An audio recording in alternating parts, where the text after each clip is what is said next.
ঈদের দিন সবাই আনন্দ করে, আর ওমর দরজা লাগায় কান্না করে। আবু হুরায়রা রাদিয়াল্লাহু আনহু বলেন, খলিফাতুল মুসলিমিন কাঁদেন কেন? বলে, আবু হুরায়রা ভাই কান্না করি, আনন্দ কি করব, পেরেশান। কেন? রোজা রাখলাম, কবুল হলো কিনা চিন্তা, জাহান্নাম থেকে মুক্তি পেলাম কিনা চিন্তা। ওমরে ফারুক রাদিয়াল্লাহু আনহু জাহান্নামের আযাবের ভয়ে কান্না করে করে গালে দাগ পড়ছে। রহমতের নবী বলেন, আমি একদিন আমার হুজরায় ঘুমাইতেছি আয়েশার রুমে।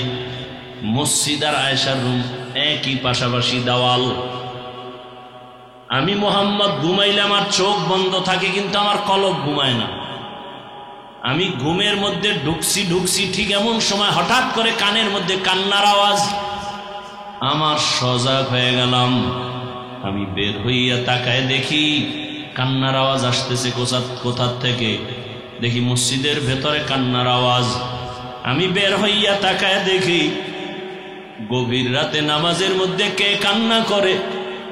আমি ঘুমাইতে পারলাম না, নজর করে দেখি সাধারণ কেউ না,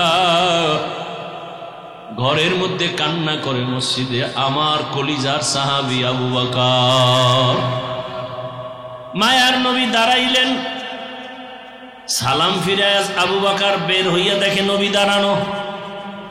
ইয়া রাসূলুল্লাহ কেমন আছেন? আলহামদুলিল্লাহ। আপনি নামাজে দাঁড়ায় কাঁদলেন কেন? আবু বকর বলেন, ইয়া রাসূলুল্লাহ, আল্লাহর কোরআনের একটা আয়াত আমাকে কান্না করায়া দিয়েছে। কি আয়াত? ইন্নাল্লাহা আশতারা মিনাল মুমিনিনা আনফুসাহুম ওয়া আমওয়ালাহুম বিআন্না লাহুমুল জান্নাহ। আল্লাহ বলছেন, মুমিনের জানমাল আমি আল্লাহ নিয়ে নিলাম, মুমিনের জান্নাত দিলাম। নবী বলেন, এটা তো খুশির কথা, কানলেন কেন?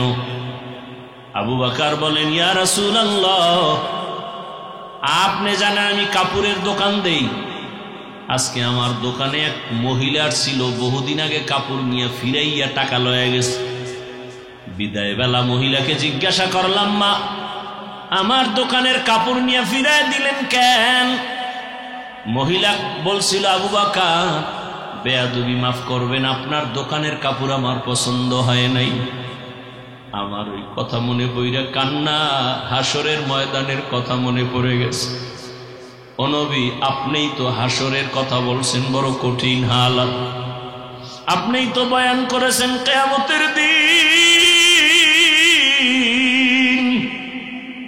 সমস্ত নারী আর পুরুষগুলো উলঙ্গ দাঁড়াবে, সূর্য মাথার উপরে নেমে আসবে, সূর্যের গরমে জমিনটা তামা হয়ে যাবে, আর একদিকে জাহান্নামের চিৎকার। জাহান্নাম চিল্লায় বলবে, আল্লাহ বেনামাজি গুলো কই, গুনাহগার গুলো আমার পেটে দাও। ওদিকে আমার আল্লাহ রাগান্বিত আওয়াজ দিয়া বলবেন, লিমানিল মুলকুল ইয়াউম লিল্লাহিল ওয়াহিদিল কাহ্হার। ও নবী, আপনিই তো বয়ান করছেন এমন হালাত হবে যে গুনাহগার গুলো মাথার মগজগুলো টাস টাস করে ফেটে যাবে। আল্লাহ পাক যখন একটা ধমকের আওয়াজ দিবেন, হাসরের ময়দানটা কেঁপে উঠবে, থর থর করে কাঁপতে থাকবে। নবীদের কোনো গুনাহ নাই, সেই নবীরাও কান্না শুরু করবেন। ঈসা নবী কাঁদবেন, মুসা নবী কাঁদবেন, ইব্রাহিম নবী, আদম নবী, নূহ নবী কান্না করবেন। সবাই কান্না করবে নিজের চিন্তায়। ও নবী, আপনিই তো বয়ান করছেন হাসরের ময়দানে সব উম্মতরা নবীদের কাছে গিয়াও কোনো সুযোগ পাবে না। আদম নবী তাড়ায় দিবেন নিজের চিন্তায়, উম্মতের তাড়ায় দিবেন। মুসা নবী নিজের ফিকির নিয়ে কাঁদবেন, উম্মতকে সুপারিশ করবেন না। এক পর্যায়ে আমার আল্লাহর আদালতে যখন দাঁড়ানো হবে, আমার আল্লাহ তখন রাগান্বিত আওয়াজ দিয়া মানুষকে ডাকবে, আসো, আমি আজকে তোমাদের আমলনামা ওজন দিয়া হিসাব নিব। আমলনামা ডান হাতে যাকে দিবে সে জান্নাতে যাবে। এক একজন নাম ধরিয়া যখন ডাকবে, আল্লাহ পাক যদি আমি আবু বকরকে ডাক দেয়, ও আবু বকর, আমার জান্নাত পাইয়া তুমি কি আমল নিয়ে আসছো বলো। আমি যদি আল্লাহর কাছে পেশ করি, হে আল্লাহ নামাজ নিয়ে আসছি, রোজা, তেলাওয়াত সব আমল। ওই মহিলা বলছিল কাপড় ফিরাইয়া দেওয়ার কারণ পছন্দ হয় নাই। আমার মাওলা যদি বলে ফেলে, আবু বকর তোমার আমল নিয়ে জাহান্নামে যাও, আমার জান্নাত ফিরায় নিলাম। কেন? তুমি যে নামাজ পড়ছো, তুমি যে তেলাওয়াত করছো, আমার কাছে পছন্দ হয় নাই। যেইভাবে নামাজ পড়লে আমি খুশি হব, ওই নামাজ তুমি পড়ো নাই। যেইভাবে তেলাওয়াত করলে আমি আল্লাহ খুশি হব, ওই তেলাওয়াত তুমি করো নাই। তখন আমার হাতে জাহান্নামের হ্যান্ডকাপ লেগে যাবে। হাসরের ময়দানের ভয়ে ওমর কান্না করে, নবীও কান্না করে। হাদিসে পাকে একটা ঘটনা দেখলাম, কিয়ামতের ময়দানে একজন বান্দার ওজন যখন দেওয়া হবে আমল, একটা নেকের অভাব, এত নেক, শুধু একটা নেক যদি পায় সে এখনই জান্নাতে যাবে, কিন্তু একটা নেক নাই। আল্লাহ তখন বলবে, যাও তো হাসরের মাঠে ঘুরে দেখো তোমার আপন কে আছে, একটা নেক দিয়ে তোমাকে সাহায্য করবে। মা বাবা ভাই বোন সব পালায় যাবে, সব দূরে যাবে, কেউ দিবে না। লোকটা কানবে আর ঘুরবে, কে আছে আমার একটা নেক দাও। হঠাৎ করে একটা বুড়া মানুষ বলবে, এই দাঁড়াও, কি চাও? কয় একটা নেক। কেন? আমার জীবনের সব নেক ওজন দিয়ে একটা নেকের অভাব। বলে আমার কাছে একটা নেক আছে, আমার কাছে একটা নেক ছাড়া কিছু নেই, সব গুনাহ গুনাহ গুনাহ। তোমার আমি একটা নেক দিয়া দিলাম, কারণ একটা নেক দিয়ে আমি জান্নাত পাবো না, কিন্তু তোমারে দিলে যদি আমার মাওলা দয়া করে তোমারে জান্নাত দেয়, আমার দিলটা একটু শান্ত হয়ে যাবে। আমার নেকটা তো কাজে লাগাই দিলাম, তোমারে আমি একটা নেক দিয়ে দিলাম। বুড়া লোকটা দৌড়াইয়া যাবে, মালিক আমার একটা নেকের অভাব পূরণ হয়ে গেছে। আমার মাওলা জানবেন, তারপরও বলবেন। এই বিপদের সময় মাও আসে না, বোন বাবাও আসে না, ভাই আসে না, কেউ কাছে আসে না। বিপদের মধ্যে এই মুহূর্তে একটা নেক তোমারে কে দিয়া সাহায্য করলো, তারে ডাকো। ডাকার পর ওই বুড়া এসেও হাজির। এই তুমি আরে নেক দিছো? বলে হ্যাঁ দিছি। কেন? ও আল্লাহ আমার গুনাহ ছাড়া কিছুই নাই, আমার মাত্র একটা নেক, ওই নেকটা দিয়া তো আমি জান্নাত পাবো না। আমার ভাইকে দেওয়ার দ্বারা যদি জান্নাত পায়, আমার কলিজাটা ভরে যাবে। আমার একটা নেক তো কাজে লাগাইতে পারলাম। তোমার অন্তরে এত মায়া আর মহব্বত যখন আসছে, তোমার মায়া থেকে আমি মাওলার মায়া তো 99 গুণ বেশি। তুমি যখন এই বিপদে একটা নেক দিয়া তারে সাহায্য করে জান্নাতে পাঠাও, তুমি তৃপ্তি পাও। আমি মাওলা কত আদর করে বানাইছি তোমাকে, আমি মাওলা জাহান্নামে কেমনে দিব রে বান্দা? আমি মাওলাও মাহাব্বতের নজর দিয়া তোমাকেও জান্নাত দিয়া দিলাম। যেই রসুলকে এক নজর তাকায়া দেখলে জাহান্নামের আগুন হারাম, কেমন মায়ার নবী আমার। যেই রহমতের নবীর চেহারা মোবারকে নজর দিলে পেটের ক্ষুধা থাকে না, কেমন মায়ার নবী। রাস্তা দিয়ে রহমতের নবী হাঁটেন, মেঘ নবীরে ছায়া দেয়, সূর্যের গরম যেন নবীর কষ্ট না হয়। রহমতের নবী যেখানে কদম দেন, ওখান থেকে দীর্ঘ বছর শুধু মেশকের ঘেরান। রহমতের নবী যখন হাঁটেন, দুপার্শ্বের গাছ নত হয়ে রসুলকে সালাম দেয়। ওই নবীকে দেখার জন্য গর্তের পিপিলিকা আল্লাহর কাছে আরজি পেশ করে।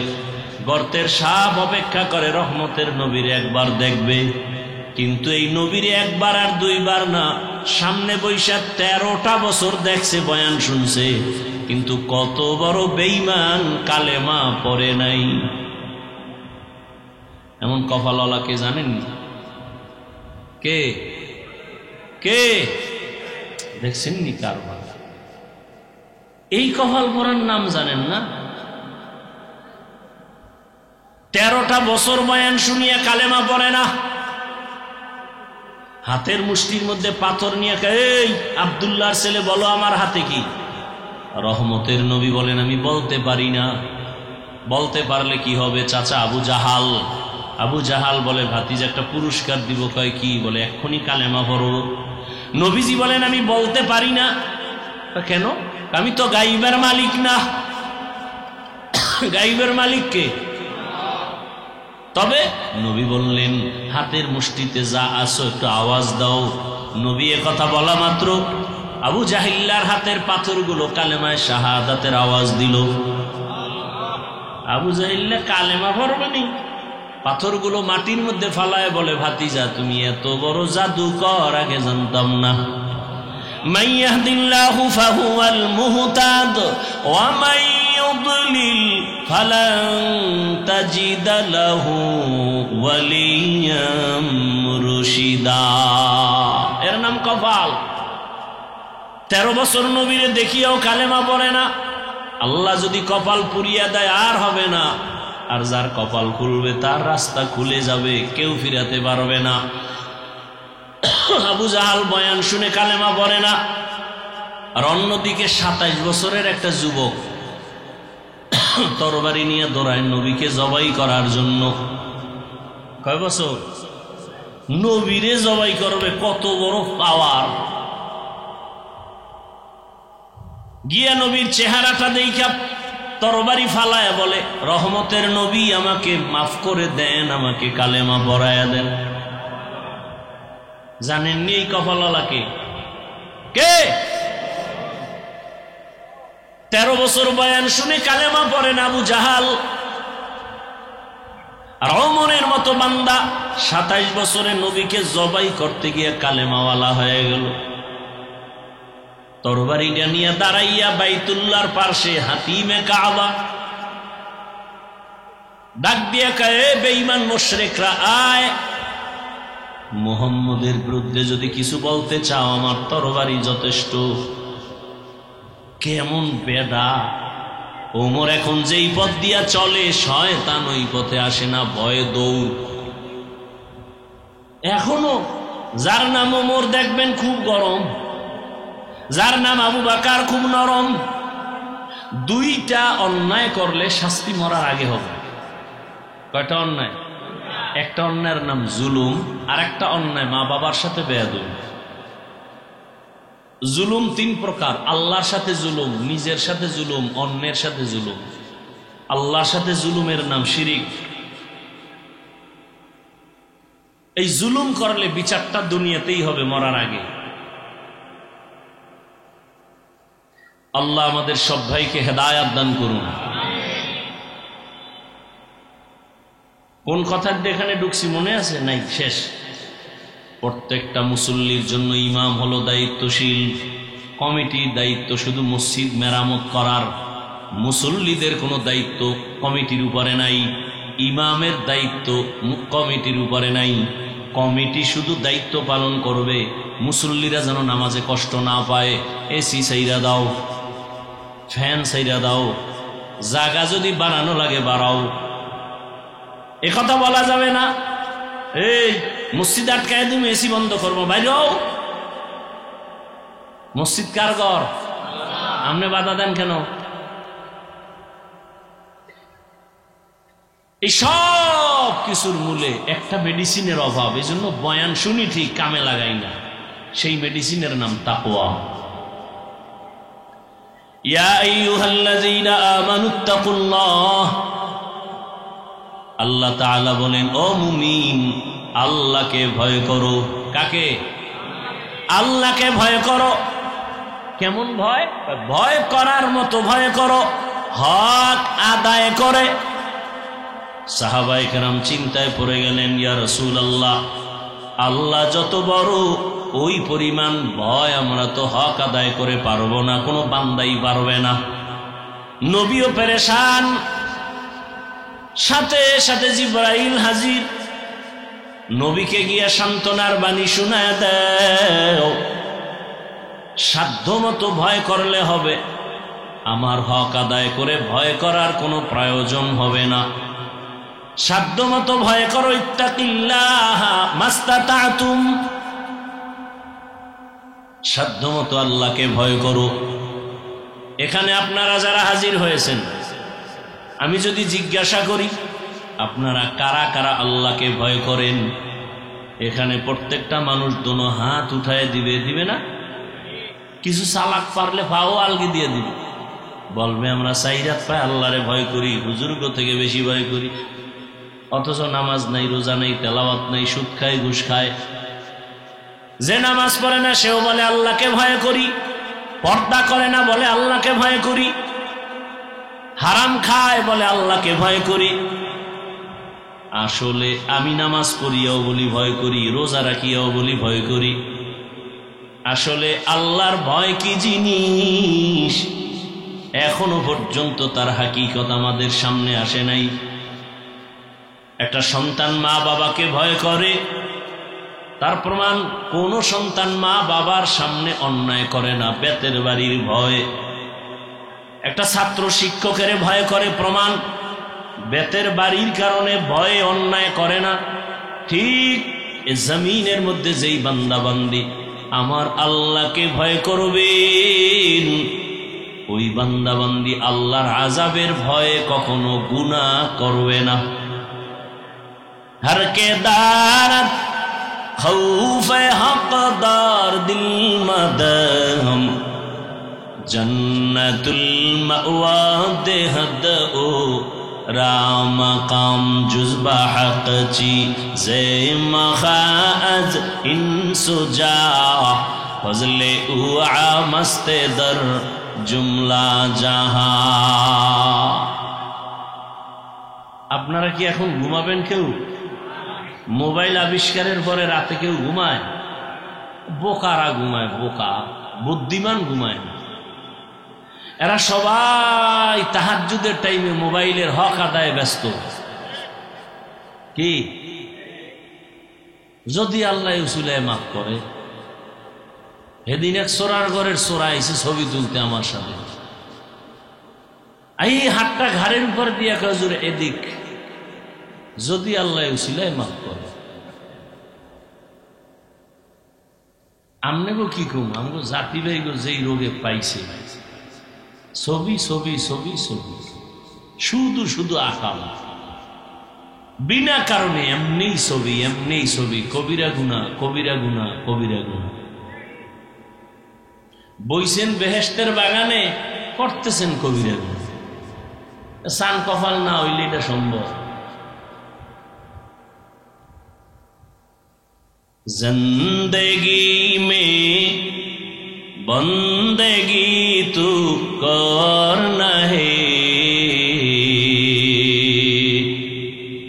जिंदगी में बंदगी तू करना है, जिंदगी बे बंदगी शर्मिंदा है, जिंदगी बे बंदगी शर्मिंदा है। दुनिया में हो दुनिया का तलबगार न हो, बाजार से गुजर हो खरीदार न हो। ये दुनिया एक मिसले कागज़ फूल है, ये दुनिया एक मिसले कागज़ फूल है, जिंदगी में बंदगी तू करना है, जिंदगी बे बंदगी शर्मिंदा है, जिंदगी बे बंदगी शर्मिंदा है। जिंदगी में बंदगी कुन बंदगी, बंदगी बे जिंदगी शर्मिंदगी। আল্লাহর ভয় যার অন্তরে থাকবে জীবন যাবে গুনাহ করবে না। আর এই ভয় বা তাকওয়া এটা জন্ম থেকে কেউ পায় না, দুনিয়াতে আসার পরে এটা অর্জন করতে হয়। কোথা থেকে তাকওয়া নিবেন? বলে তাকওয়ার গোডাউন আছে। লিকুল্লি শাইইন মা'দিনুন ওয়া মা'দিনুত তাকওয়া কুলুবুল আরিফিন। প্রত্যেকটা ভালো জিনিস থাকার বা রাখার গোডাউন, তাকওয়ার গোডাউন হলো আল্লাহর প্রিয় বান্দাদের কলব। এদের সাথে সম্পর্ক যখন হবে, নজর লাগবে তো তাকওয়ার পাওয়ার বেড়ে যাবে। আল্লাহর প্রিয় বান্দাদের চোখের পাওয়ারে বরকত। قال رسول الله صلى الله عليه وآله وسلم اتقوا فراسة المؤمن فإنه ينظر بنور الله। ও দুনিয়ার মানুষ, আল্লাহর প্রিয় বান্দাদের কলবের পাওয়ার থেকে তোমরা সাবধান। এরা অনেক কিছু দেখেন, তুমি দেখো না। চামড়ার চোখ দিয়া দেখে না, আল্লাহর দেওয়া নূরের আলো দিয়া তারা দেখেন। আর এই পাওয়ার আল্লাহ কোনো গুনাহগার বেনামাজিকে দিবেন না, তাকওয়ার উপরে যারা চেষ্টা চালায় তাদেরকে দান করবেন। ইয়া আইয়ুহাল্লাযীনা আমানু ইন তাত্তাকুল্লাহ ইয়াজআল লাকুম ফুরকানা।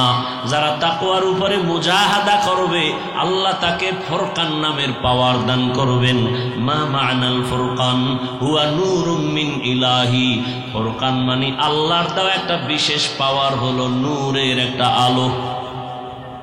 ওই আলো যখন পাবে, নূরের ওই আলো দিয়া আল্লাহর প্রিয় বান্দারা মা ফুররিকা বিহি বাইনাল হাক্কি ওয়াল বাতিল, হক বাতিল নির্ণয় করে হকের দিকে সে আগায় যাবে। قال رسول الله صلى الله عليه وآله وسلم لن تجتمع أمتي على الضلالة أبدا। যখন ফুরকান নামের পাওয়ার পেয়ে যাবে, সারা দুনিয়ার মানুষ যদি গোমরাহির পথে চলে যায়, ওই পাওয়ারওয়ালারা কখনোই গোমরাহির পথে যাবে না। আল্লাহ এদেরকে সাহায্য করবেন। তাকওয়া বড় দামি এক সম্পদ। ইন্না আকরামাকুম ইনদাল্লাহি আতকাকুম। আল্লাহর কাছে বড় দামি ওই বান্দা বান্দি যার কাছে আল্লাহর ভয় আছে। আল্লাহর ভয় মানে ইচ্ছা করে গুনাহ করবে না, আল্লাহর আযাবের ভয়। গুনাহ যদি হইয়াও যায়, তওবা করতেও দেরি করবে না। এই ভয়টা অর্জনের জন্য আল্লাহর বিশেষ বান্দাদের নেক নজর ছাড়া হবে না। আল্লাহর প্রিয় বান্দা, এদের সাথে সম্পর্ক লাগাও, তখন তাদের সোহবত আর নজর লাগলে কলবে তাকওয়া চলে আসবে। এখন যারা কোনো মুরব্বি মানে না, অটোমেটিক শয়তান তাদের মুরব্বি হয়ে যায়। নফস তাদেরকে উল্টা পাল্টা পথে চালায়, আর এরা ধ্বংস হয়ে যায়। এই কোরআন হাদিসের এলেম, এটা দুই লাইনে এলেম আছে। এক এলেম ইলমে শয়তানি, আর এক ইলমে রহমানি। রসুলের মাধ্যমে যে এলেম আছে, এই এলেম বান্দাকে বিনয়ী বানায়। আর শয়তানের এলেম যার মধ্যে আসর করবে, তাকে অহংকারী বানাবে। সে বলবে আনা খায়রুম মিনহু, আমি তার চেয়ে ভালো। আর মদিনার ইলম যাদের মধ্যে থাকবে, সে বলবে আল্লাহুম্মা জাআলনি ফি আইনি সাগীরান ওয়া ফি আইনিন নাসি কাবীরা। ও দয়ার মালিক, আমাকে তুমি আমার নজরে ছোট বানায় দাও, উম্মতের নজরে আমার মর্যাদা বাড়ায় দাও। রহমতের নবী পর্যন্ত কতটা বিনয়ী, এত পাওয়ার রহমতের নবী, কিন্তু নবী কোনদিন ভাব আর অহংকারী দেখান না। নবী একদিন বসে আছে, এই উঠা বসা করেন কেন, কি ব্যারামটা কি বলেন তো? কথা কই আমি, কষ্ট হয় আমার, কি মোনাজাত দিয়ে দিব? হ্যাঁ, এত বুদ্ধি লেগে ঘুরেন কা? মুসিবত ওই যে নফসরে মুরব্বী বানাইছে, তো মনে কইছে বইছে, এখন নফসে কইছে উঠে গেছে।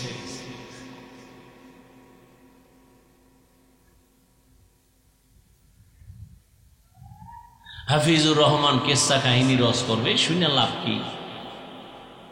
বাস একটার পর একটা অন্তরের মধ্যে বাড়ি ধাক্কা দিয়ে দিয়ে একে দূরে সরাচ্ছে। এর ওয়াজ শুনলে কি হবে? তোমার দ্বারাই জাতির কি হয়েছে বলো? ওই বেটা, চরমনাইয়ের দ্বারা দেশে কি হবে? তোর দ্বারা কি হয়েছে? তাবলীগের দ্বারা কি হবে? তোমার দ্বারা কি হয়েছে বলো? চরমনাইয়ের কারণে বরগুনার ফিসাবের কারণে আমার দাদা ভিন্ন লাইন থেকে দিনের পথে, আমার বাবা দিনের পথে, আমরা 3 ভাই আলেম হইছি। অবদান তো চরমনাইয়ের সোহবত। চরমনাইয়ের কারণে, তাবলীগের কারণে, কওমির কারণে, দেওবন্দীদের কারণে লক্ষ কোটি জেনারেল লাইনের চোর ডাকাত মদিনার পাগল হয়েছে। আসতে বলেন কেন? ইমান দুর্বল না? একটা লোক দাঁড়ায় বলেন চরমনাইয়ের দ্বারা কি কি ক্ষতি হয়েছে এই দেশে ইসলামের, বলেন না? সব গেছে গিয়া বাহাদুরি। চরমনাইয়ের কারণে এই দেশ ইসলামের কি ক্ষতি হয়েছে আমাকে একজনে দাঁড়ায় বলেন। আমি এখন থেকে বিরোধিতা শুরু করবো। একজনে বলেন দাঁড়ায়। তাবলীগের কারণে ইসলাম ও মুসলমানের কি কি ক্ষতি হয়েছে বলেন। হয়েছে? ভাই সত্য কথা বলেন না কেন? কওমি মাদ্রাসার কারণে কিছু বলেন, বিরোধিতা করেন কেন? কি সমস্যা? কি চরমনাইয়ের বিরোধিতা কেন? উজানির বিরোধিতা কেন? তাবলীগের বিরোধিতা কেন? দেওবন্দি কওমির বিরোধিতা কেন? তাদের দ্বারা কি হয়েছে? আপনার দ্বারা কি হয়েছে? আল্লাহ আপনাকে কি বিরোধিতা করার জন্য পাঠাইছে? আপনার আর কাম নাই খাইয়া লই। আল্লাহ হেদায়েত দান করুন। ও আমার যুবক বাবারা, পর্দার আড়ালের আম্মা জান বোনেরা, বৃদ্ধ বাবাজি, এত বয়ান চলতেছে প্রতিদিন, দিন নাই রাত নাই বয়ান আর বয়ান। তাবলীগওয়ালাদের বয়ান, পীর মাশায়েখের বয়ান, বক্তাদের বয়ান, জুমার খতিবের বয়ান। এরপরেও কেন আমলের খাতা শূন্য? এত লোক ওয়াজের প্যান্ডেলে, ফজরে কেন মসজিদে মুসল্লি নাই? এরা সব শ্রীনগর থেকে আসছে না? সব হেন গেলে ফজরে কইবে এই মানুষ। এই মানুষগুলো এই এলাকায় থাকে, ফজরে কেন মাঝে মাঝে ইমাম আর মুয়াজ্জিন ছাড়া কেউ নেই। আবার কিছু নষ্ট মানুষ আছে, বিল্ডিং এর মালিক, ভাড়াটিয়ারা চায় ফজরের সময় মসজিদ গিয়া নামাজ আদায় করবে, মালিক গেট খোলার চাবি দেয় না। তোর বিল্ডিং এ আগুন লাগবে না, কাঠটা লাগবে কহ?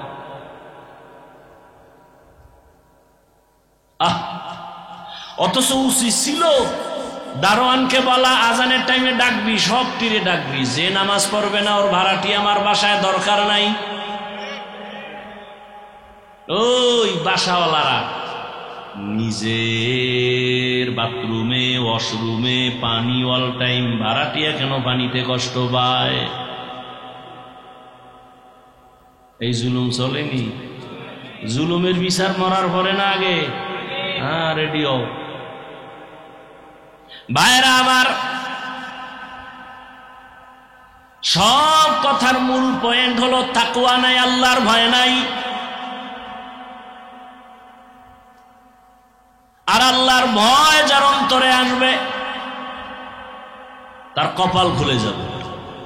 আর যার অন্তরে তাকওয়া আসবে না, হাজারো বয়ান চলবে। আমি হাফিজুর রহমান কেন, মক্কা মদিনার ইমাম কেন, স্বয়ং রসুল বয়ান করলেও কপাল খুলবে না। এমন কি একটা কবিরেজি করতাম নি? কথা কেন মানবেন? হারারাত করে না আকামিটি মাইনেও বা কি?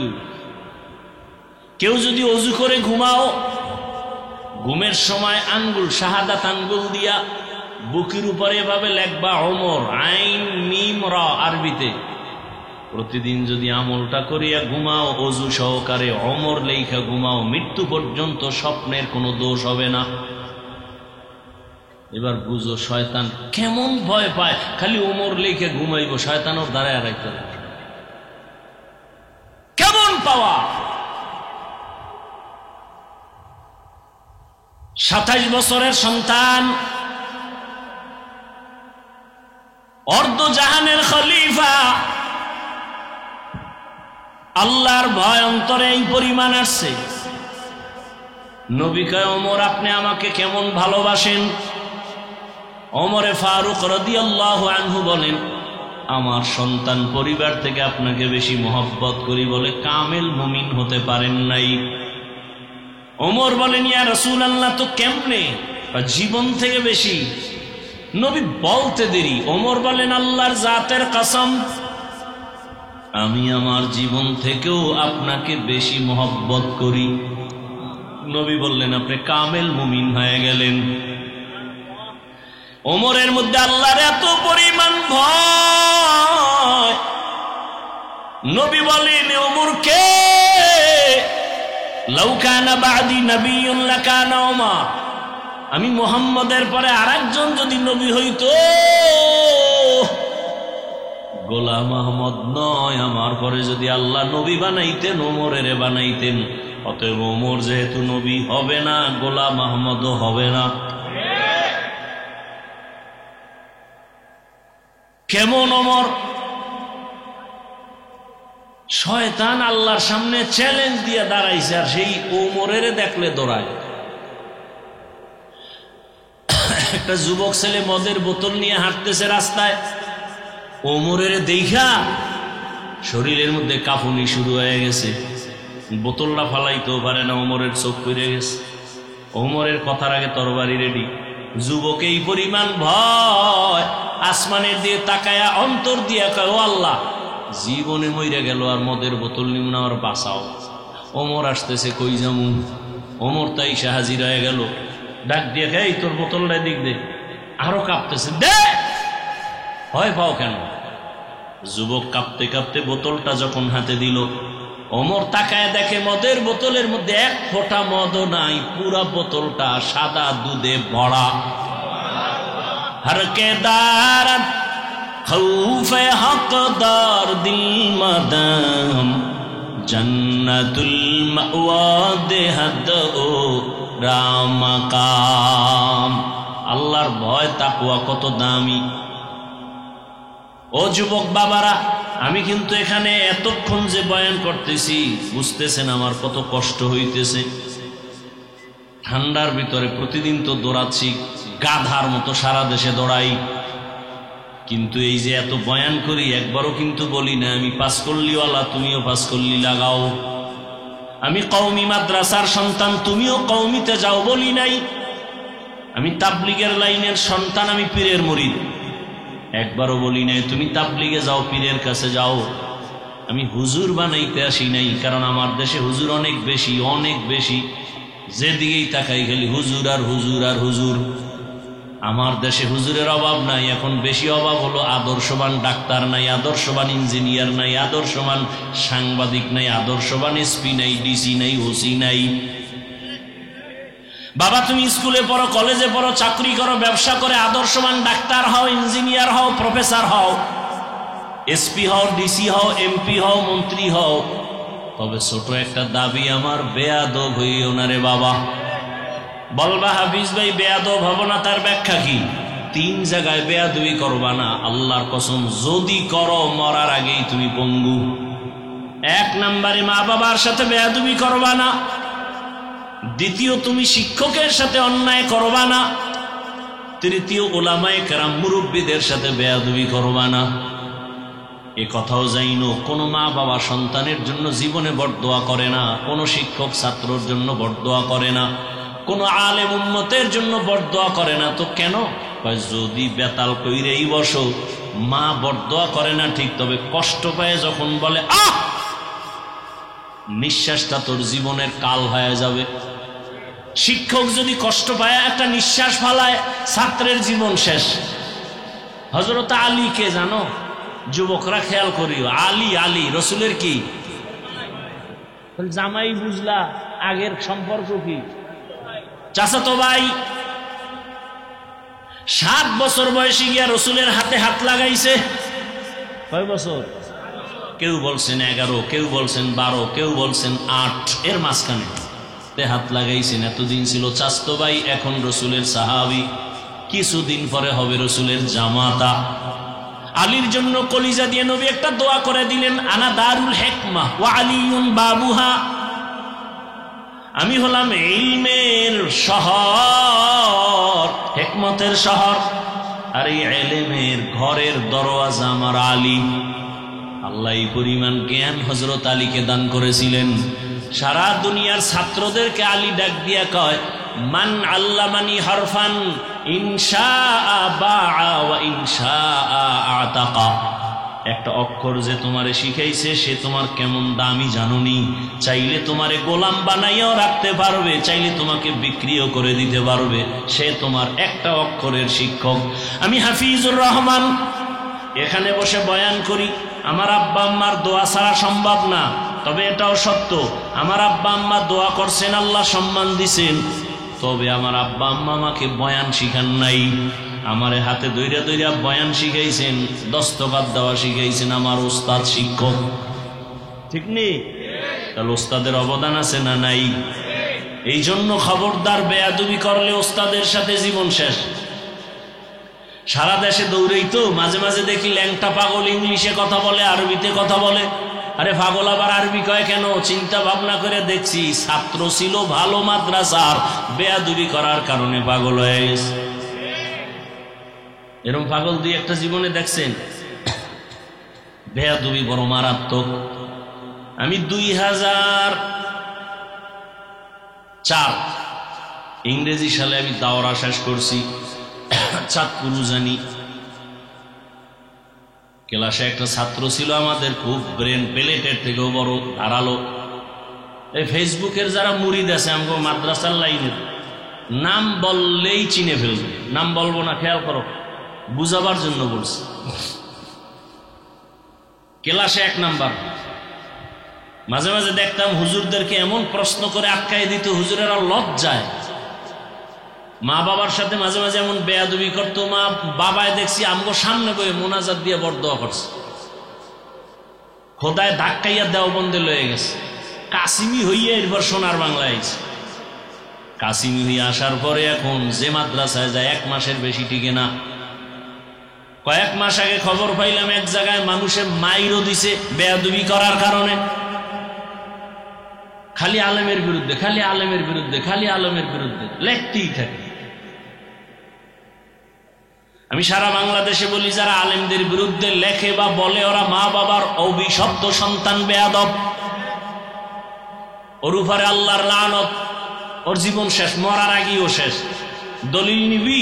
ছাত্ররা দলিল নে। ক্বালা রাসূলুল্লাহ সাল্লাল্লাহু আলাইহি ওয়া আলিহি ওয়া সাল্লাম, ইসনানি ইউআজ্জিলুহুমাল্লাহু ফিদ দুনিয়া, আল বাগিয়ু ওয়া হুকুকুল ওয়ালিদাইন। জুলুম করলে বিচার হবে মরার আগে। মায়ের সাথে জুলুম, বাবার সাথে জুলুম, শিক্ষকের সাথে জুলুম, বড়দের সাথে জুলুম, আলেমদের সাথে জুলুম। জুলুমের ব্যাখ্যা দিতে গেলে রাত পার। একজনাকে একটা কথা বইলে কষ্ট দিছে, এটাও জুলুম। একজনের ইজ্জত নষ্ট করছে, এটাও জুলুম। জালেমের বিচার মরার আগে হবে। চোখের সামনে আল্লাহ দেখাইতেছে, বুঝি না আমরা, বোকা। বিচার হইতেছে কিন্তু বুঝি না। বাচ্চা মানুষ, কোনো গুনাহ আছে? ঘরের বাচ্চা আপনাদের আছে? তোর পাও ভাঙছে গা?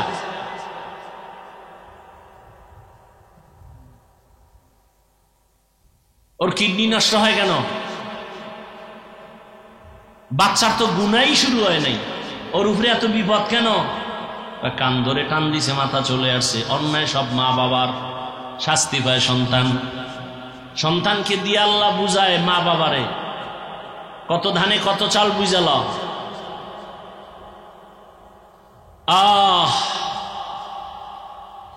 হযরত আলী বলেন একটা অক্ষর যে শিখায় তার দাম কত?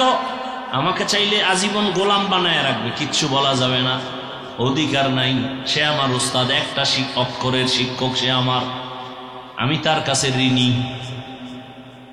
এরে আল্লাহর বান্দারা,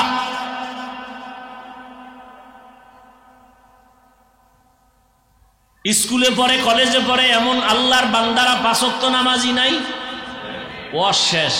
তোমার জীবনের অজ এটাই যথেষ্ট। যদি কপাল খুলে নিজের বিবেকটাকে জিজ্ঞাসা করো, তোমার মতো যুবক যদি জেনারেল লাইনে থাকে, স্কুল কলেজে পড়ে, নামাজ পড়ে, তুমি কেন পারো না রে বাবা?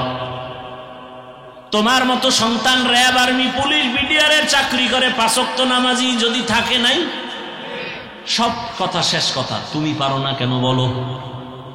তোমার মতো যুবক রাস্তায় গাড়ি চালায়, ড্রাইভার, আজান হলে মসজিদে চলে যায়, বলো তুমি কেন পারো না? তোমার মতো যুবক তাকায় দেখো, ঢাকা কলেজে যাও, জাহাঙ্গীরনগরে যাও, মাথায় পাগড়ি, বড় দাড়ি, বড় জামা, মনে হয় যেন বড় মসজিদের খতিব, অথচ আরবিও জানে না। এই তুমি এই পাগড়ি কি? আমি কলেজে পড়ি, ঢাকা কলেজে। এই হালাত কেন? কয় আল্লাহওয়ালার নেক নজর লাগছে, মা বাবার দোয়া। এই অবস্থায় কলেজে যাও? হ্যাঁ, এই অবস্থায় কলেজে গেলে সমস্যা? কয় না, সব শিক্ষকেরাও দোয়া করে, শিক্ষিকারাও দোয়া করে। আচ্ছা, তোমার ক্লাসে মাইয়া বলা হোমানে আছে না? খা আছে। মাঝে মাঝে তোমারে পার্কে ডাকে না, আনন্দ মিছিলে ডাকে না? হ্যাঁ ডাকে, তবে আমার মাওলার কাছে আমি সাহায্য চাই, দেখি আল্লাহর কুদরত আমার ক্লাসের মাইয়েরাই আমার পক্ষে হয়ে যায়। হইয়া কি কয় জানেন? হইয়া বলে, এই ও একটু আল্লাহ বিল্লাহ করে, তো ওরে ডিস্টার্ব করিস না, আমরা ল এই আকামে ওরে দাওয়াত দিস না, আর আমাকে ডিস্টার্ব হইস, ওরে ওর পথে ছাইড়ে দিস।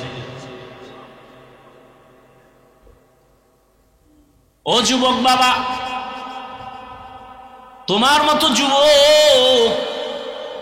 চাকরি করে, ব্যবসা করে, নদীর মধ্যে মাছ ধরে, কৃষি কাজ করে, 5 বেলার নামাজ পড়ে, তুমি কেন পারবা না রে বাবা? আসলে সব কথার একটা কথাই হলো, আল্লাহর ভয় অন্তরে আসে নাই। ওমরে ফারুকের কত দাম! আম্মা জান আয়েশা রাদিয়াল্লাহু আনহা রহমতের নবীকে একদিন জিজ্ঞাসা করলেন, ইয়া রাসূলুল্লাহ, আপনার সাহাবাদের মধ্যে দামি কে? নবী বলে, আমার সাহাবায়ে কেরামের মধ্যে দামি, বড় দামি ওমর। মানে আম্মা জান ভাবছেন আমার আব্বার নাম কইব। আব্বার নাম কি? কি নাম? নবীও বুঝা ঘুরাইয়া দিছে। নবী আবু বকরের নাম না কয়, কে ওমর। মুখের উপরে যে আবার কইব, এটাও একটু লজ্জা লজ্জা ভাব। নবী কয়, আয়েশা জানো নি ওমরের পাওয়ার কত? আকাশের দিকে তাকায় দেখো, আকাশের তারকাগুলো অগণিত, গুণা যায় না। আমার ওমরের আমলও তারকার মতো অগণিত। আম্মা জান এটা শুনবে কি? শুনতে চায় আমার আব্বার খবর কি? নবী তো ঘুরাই ফিরাই কই না। কত আর মহিলা ফ্যাডে কথা রাখবে, ফট করে বলে ফেললো, ইয়া রাসূলুল্লাহ, আমার আব্বার খবর কি? নবী বলেন, আবু বকর। বলে হ্যাঁ। বলে সে কথা তো আলাদা। সারা দুনিয়ার মুমিনের আমল যদি এক পাল্লায় দেওয়া হয়, আমার আবু বকরের আমলের পাল্লা ভারী হয়ে যাবে।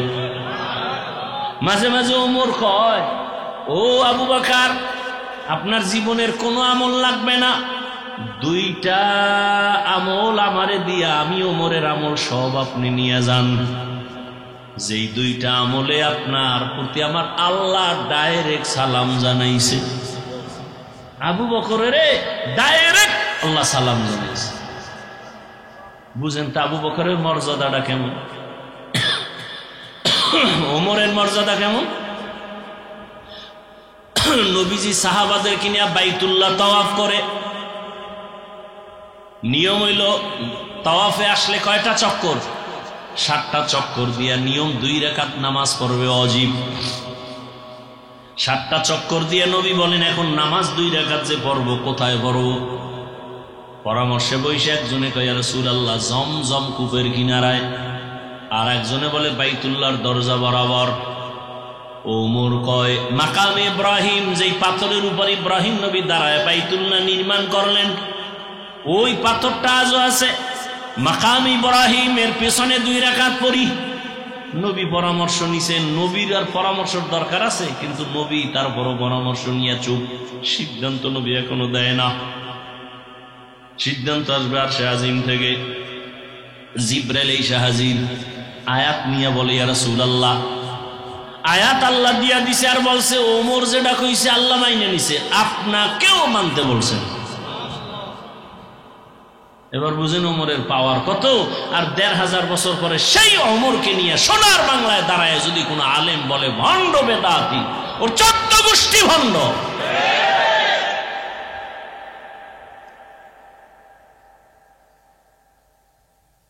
সাহাবাদের বিরুদ্ধে কথা বলে কত বড় বেয়াদব। সাহাবায়ে কেরামের বিরুদ্ধে যারা লেখবে আর বলবে, ইশারায় হোক ডাইরেক্ট হোক, এরা রসুলের দুশমন, কোরআনের দুশমন, ইসলামের দুশমন। আসতে বলেন কেন? সমস্যা, ব্যারাম, হিংসা না? আমার মধ্যে হিংসা। ভণ্ডদের বিরুদ্ধে কথা বলা সুন্নাত, কোরআনের আইনে ফরজ।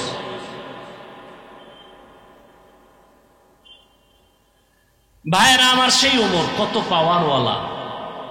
সেই ওমর ঈদের দিন সবাই আনন্দ করে, আর ওমর দরজা লাগায় কান্না করে। আবু হুরায়রা রাদিয়াল্লাহু আনহু বলেন, খলিফাতুল মুসলিমিন কাঁদেন কেন? বলে আবু হুরায়রা, ভাই কান্না করি, আনন্দ কি করব, পেরেশান। কেন? রোজা রাখলাম, কবুল হলো কিনা চিন্তা, জাহান্নাম থেকে মুক্তি পেলাম কিনা চিন্তা। ওমরে ফারুক রাদিয়াল্লাহু আনহু জাহান্নামের আযাবের ভয়ে কান্না করে করে গালে দাগ পড়ছে। রহমতের নবী বলেন, আমি একদিন আমার হুজরায় ঘুমাইতেছি আয়েশার রুমে। মসজিদ আর আয়েশার রুম একই, পাশাপাশি দেওয়াল। আমি মুহাম্মদ ঘুমাইলে আমার চোখ বন্ধ থাকে, কিন্তু আমার কলব ঘুমায় না। আমি ঘুমের মধ্যে ঢুকছি, ঠিক এমন সময় হঠাৎ করে কানের মধ্যে কান্নার আওয়াজ। আমার সজাগ হয়ে গেলাম। আমি বের হইয়া তাকায় দেখি কান্নার আওয়াজ আসতেছে কোথা থেকে। দেখি মসজিদের ভেতরে কান্নার আওয়াজ। আমি বের হইয়া তাকায় দেখি গভীর রাতে নামাজের মধ্যে কে কান্না করে।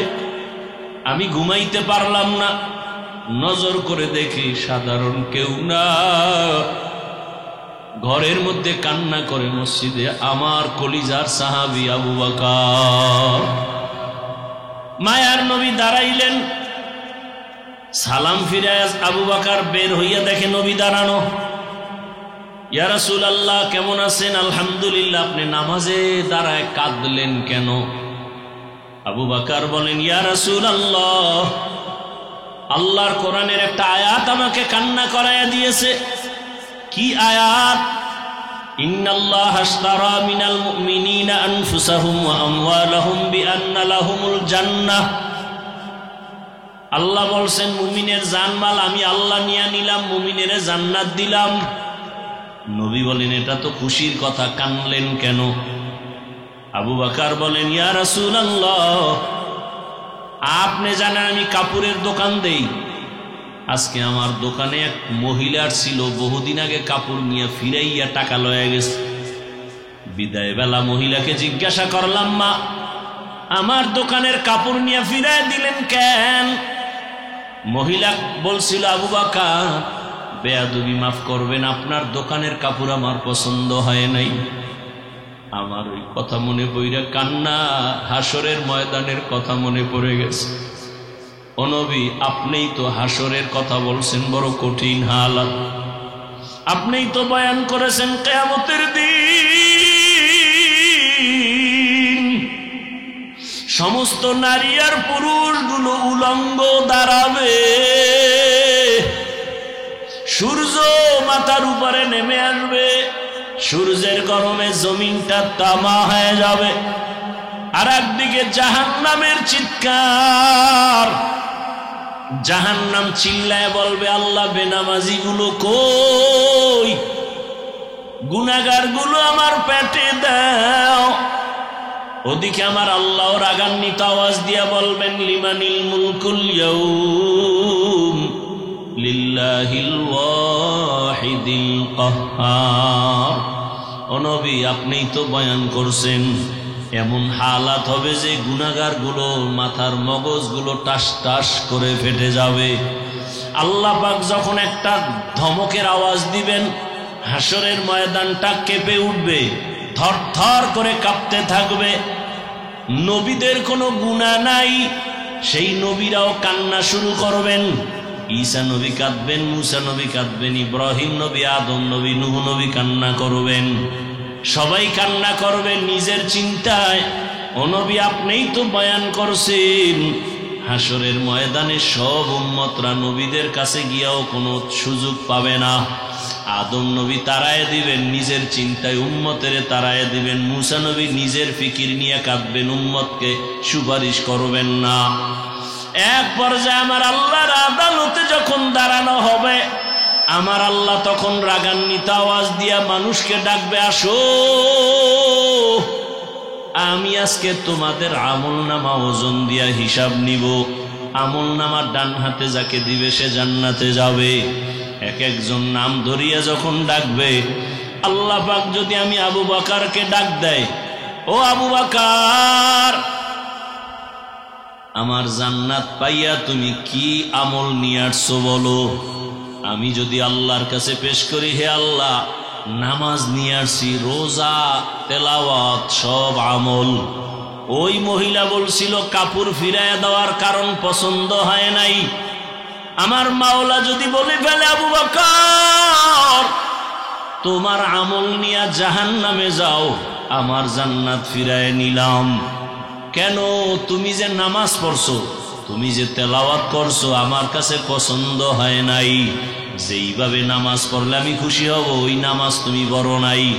যেইভাবে তেলাওয়াত করলে আমি আল্লাহ খুশি হব, ওই তেলাওয়াত তুমি করো নাই। তখন আমার হাতে জাহান্নামের হ্যান্ডকাপ লেগে যাবে। হাসরের ময়দানের ভয়ে ওমর কান্না করে, নবীও কান্না করে। হাদিসে পাকে একটা ঘটনা দেখলাম, কিয়ামতের ময়দানে একজন বান্দার ওজন যখন দেওয়া হবে আমল, একটা নেকের অভাব, এত নেক, শুধু একটা নেক যদি পায় সে এখনই জান্নাতে যাবে, কিন্তু একটা নেক নাই। আল্লাহ তখন বলবে, যাও তো হাসরের মাঠে ঘুরে দেখো তোমার আপন কে আছে, একটা নেক দিয়ে তোমাকে সাহায্য করবে। মা বাবা ভাই বোন সব পালায় যাবে, সব দূরে যাবে, কেউ দিবে না। লোকটা কানবে আর ঘুরবে, কে আছে, আমার একটা নেক দাও।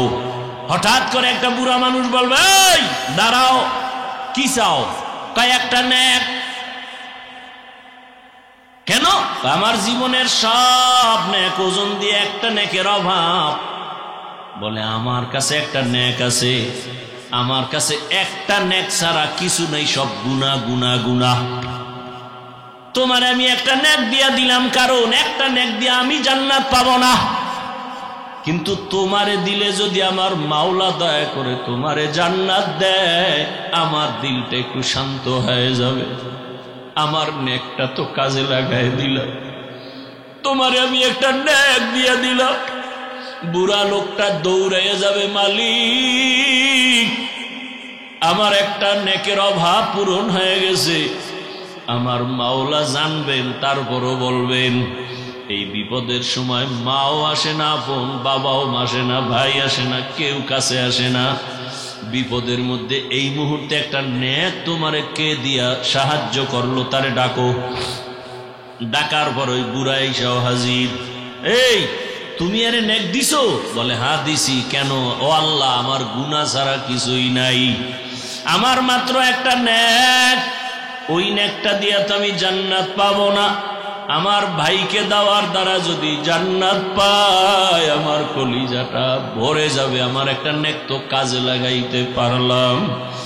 তোমার অন্তরে এত মায়া আর মহব্বত যখন আসছে, তোমার মায়া থেকে আমি মাওলার মায়া তো 99 গুণ বেশি। তুমি যখন এই বিপদে একটা নেক দিয়া তারে সাহায্য করে জান্নাতে পাঠাও, তুমি তৃপ্তি পাও। আমি মাওলা কত আদর করে বানাইছি তোমাকে, আমি মাওলা জাহান্নামে কেমনে দিব রে বান্দা? আমি মাওলাও মহব্বতের নজর দিয়া তোমাকেও জান্নাত দিয়া দিলাম।